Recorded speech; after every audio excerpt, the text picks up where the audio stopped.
Mr. Transformers 96 here with another video where I'm going to be talking about a newly shown Hot Toys figure, this time from Avengers Endgame, and it is War Machine. So this is quite exciting. It's very nice to see a new War Machine, of course. I always really enjoy the War Machine looks. They have a little bit more freedom to play with the War Machine armor, I think. And this is a nice one. It's not the best for sure. I don't even think it's the best in this movie, and I'll get to that a little later. But nonetheless, I do think this is an interesting War Machine.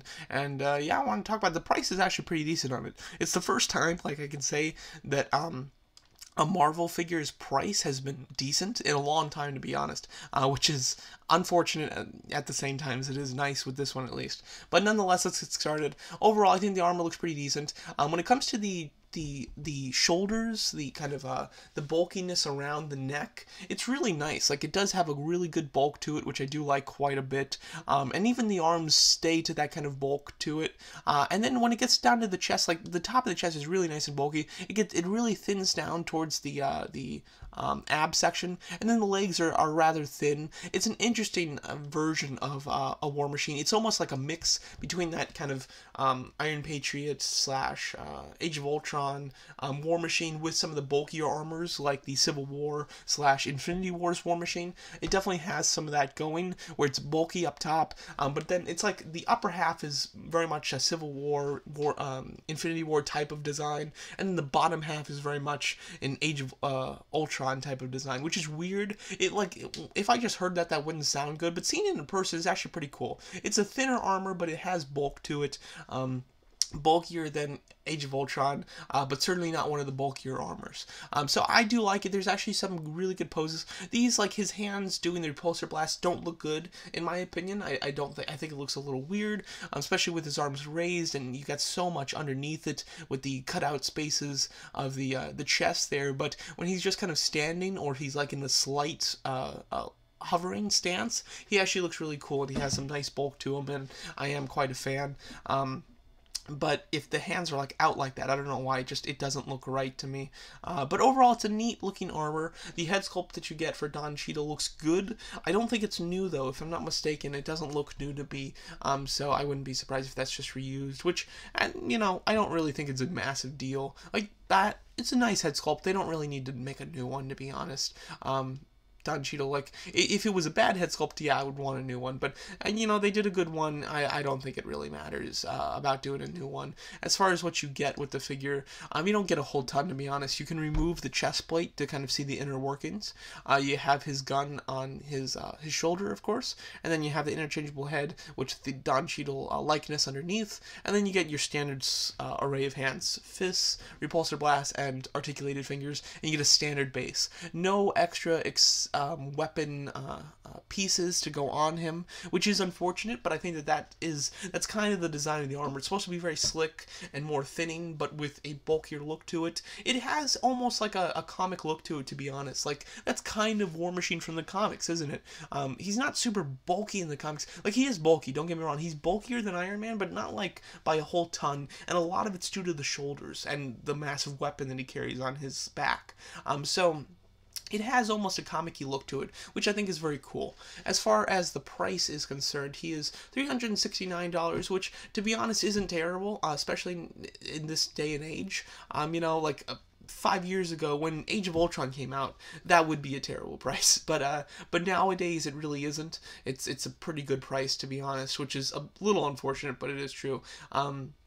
The original, when they first started doing die-cast figures, which I guess would be Iron Man 3. So back in 2013, 6 years ago, they were $310 for your average figure.